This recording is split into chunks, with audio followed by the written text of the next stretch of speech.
Liverpool win 3-0 against Marseille. Let's talk about it. Of course, we're going to talk about the first goal. Dominic Sub was like, wow, I'm actually surprised. I thought they patched that free technique. Sorry about that. The under the wall thing, like, I thought someone should be blocking that. I'm confused completely. I really thought someone should be blocking that, but they didn't. So, and that wall jumped so high. So I'm like, yo, of course, someone's just going to just pass it through, and of course the keeper didn't do too well with that at all. But even moving towards the other goals as well, of course, Liverpool just incredible towards the back end of the game, especially as well. We could have got much more goals. It could have been 5, I think. Honestly, Cody Gakpo getting on towards the end. He scored the second goal. Honestly, there's a couple players that actually absolutely were brilliant. Honestly, brilliant to watch. Of course, Dominic Szoboszlai being one of them. He didn't even have the best of first halves. Yeah, he didn't even have the best of first halves, and he just was absolutely incredible. You could tell that he was gonna get something. He was gonna get a goal or assist or something. Like even towards the back end, like playing it, making that touch and that pass. Wow, like incredible.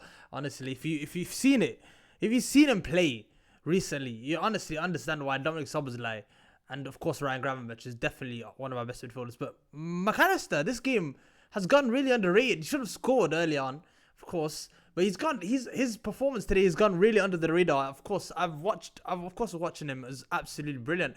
Been absolutely incredible. But of course, you think about the front three. Of course, today Florian Wirtz, Ekitike, and Mohamed Salah. First time they played together in a while, and that is my front three from now to the end of the season. That front three should not be moving. Gakpo should, of course, hold bench. He should come on whenever he's needed. But Wirtz, Salah, Ekitike is my front three going forward, guaranteed. Honestly, Wirtz is absolutely special. Ekitike is absolutely incredible. But today they were a bit wasteful. But of course, I still think they're getting into the groove of things. Of course, understanding each other a bit more. But I feel like they're fully starting to get some green links together. And of course, Salah's just starting to get embedded into the team. Back from AFCON, and that finish. He really didn't do well. Really didn't do well with that finish, did he? Didn't cover himself in glory at all. Tried the Chivella thing, didn't work out at all. And I really think if we're not playing through Salah, and of course recently he's not been the best, and of course he's not a chance. I feel like he has some flashes that you could see from that he was the Mo Salah of old, but I don't think this is the Mo Salah of old anymore. I really think. That is him at we're talking like the 25 goals a season, like done. I think that's done. I think that's over. Honestly, it might be a hard statement. It might be hard for people to understand. It might be hard for people to get. But 25 goals a season, Salah, I think it's over. I really think it's over. Honestly, I don't think you're gonna see that again. With him at Liverpool. He could prove me wrong. Hey, he could prove me wrong. I'm telling you now. I really believe in Mohamed Salah. Like last season and the season before, people thought he was done last season and the start of last season. I was telling people, Mohamed Salah isn't done here. I think that was and I think he got so much goals and assists that year. I'm thinking like he can never replicate that. Of course, he can never replicate that. It's literally the best season of a forward in Premier League history. Of course, he's not gonna replicate that. That's what I'm thinking. Of course, we're gonna set the bar low, but we're not gonna expect the same standard. Sorry, we're not gonna set. I'm not talking about setting the bar low, but I'm not gonna expect the same standard.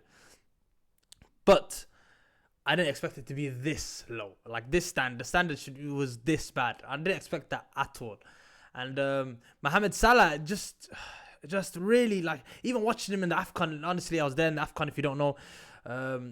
Even watching him in the AFCON, of course, Egypt never had more of the ball, a lot of the ball, like Liverpool do, but we're just not even playing through Salah. And Egypt were actually playing through Salah. and Mamouche in the AFCON. Like that's why he was getting at least all the attacks were literally going through them. And if the attacks are not going through Salah, and if Salah is not finishing them when he's getting the chances, which is probably going to be like once a game, when he used to be at least getting 3 or 4. Then this is definitely not the Salah we're gonna see of last season anyway. As I said, so of course we talked about the midfield, we talked about the attackers. we're gonna of course Frimpong scored. Of course, we saw the Frimpong. We're gonna talk about Frimpong. Do we have to talk about Frimpong? Because people thought Frimpong was a horrible signing. Honestly, how did I forget who scored the second goal? But Frimpong, of course, he didn't score. It was his own goal. But people actually thought that Frimpong was a bad signing. People actually thought that. Honestly, like how you think it? How do people think that? Honestly, he was always an extra option. An extra option. That's what it was to break down, of course, low block sides and to break down these honestly sides like Marseille. Honestly, for me, he was one of those. He was a right back / right winger that he could do both. He could literally do both.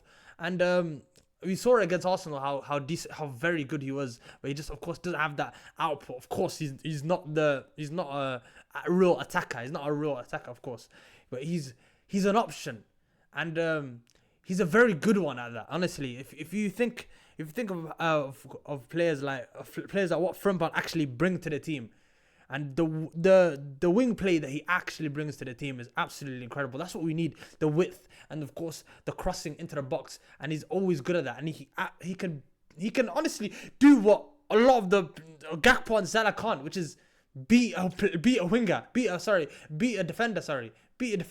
He can beat a defender. Salah and Gakpo can't do that. Honestly, the only player that could probably do that is Ekitike, and every single time he's down the left-hand side, he has better wing play than probably Cody Gakpo and Mohamed Salah. That's honestly, like, we need some more dynamic wingers, and that's what we need to invest in a market for, probably in the summer, because of course we're not going to get anyone here. I don't think we're going to get anyone in the January. So we need to invest in a dynamic winger in the market, like Yan Diamande and something like that, because he was absolutely brilliant in this AFCON. But yeah, I think we need someone that could cause much more problems. And if we actually could bring someone in January, which is of course impossible, probably impossible, because I honestly don't expect Liverpool to do that. If we can bring a winger in now, I think we can actually win this Champions League. I think the Champions League is up for grabs here.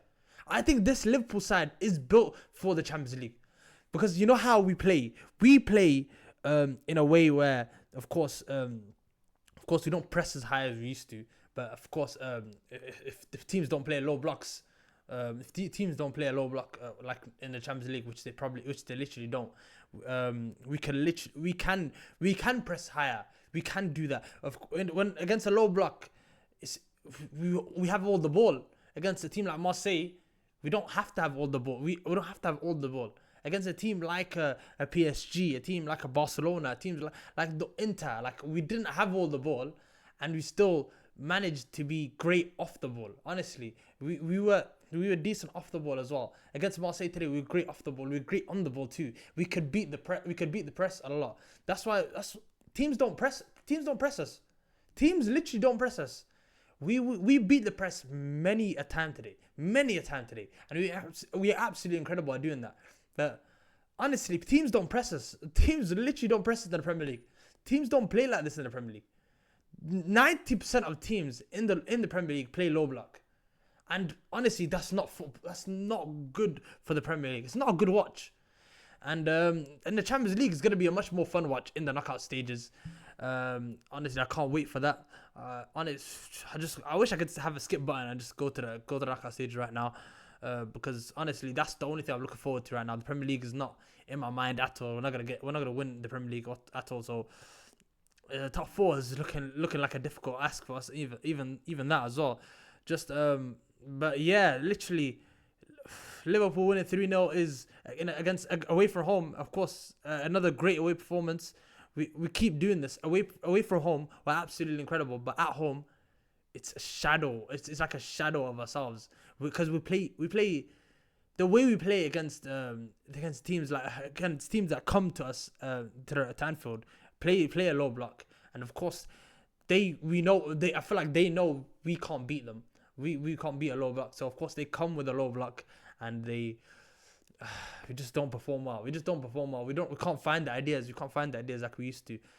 Of course, now of course, if you play a team like Marseille, which were open and played a serious game against us, fair play to De Zerbi. Honestly, he played a real open game. They had chances, Marseille, to score, but of course, didn't end up being clinical. Aubameyang as well having a chance as well later on. Alisson being absolutely incredible towards the game, towards the back end of the game. He's been absolutely incredible, and we're gonna need a player like we're gonna need Alisson. We're gonna need these players to step up in the Champions League, because I really think there's a Champions League up for grabs. There's really a Champions League up for grabs, because I have no clear winner like I used to for the Champions League. Didn't PSG just lose the other day? Honestly, like I have real no clear winner. No clear winner. Honestly, I'm not gonna edit that out. I don't care. But we have no clear winner for the Champions League. No clear winner at all. But that's me. That's straight from Musa. Make sure, of course, you like, share, and subscribe if you haven't already. If you haven't, hit the notification bar and like, shared, and subscribe. I don't know what you're doing. There's gonna be more reactions from me. It's gonna be more, of course, more videos coming out, more incredible videos coming out, especially with AFCON. So hit the like button, subscribe. That's straight from Musa, and peace.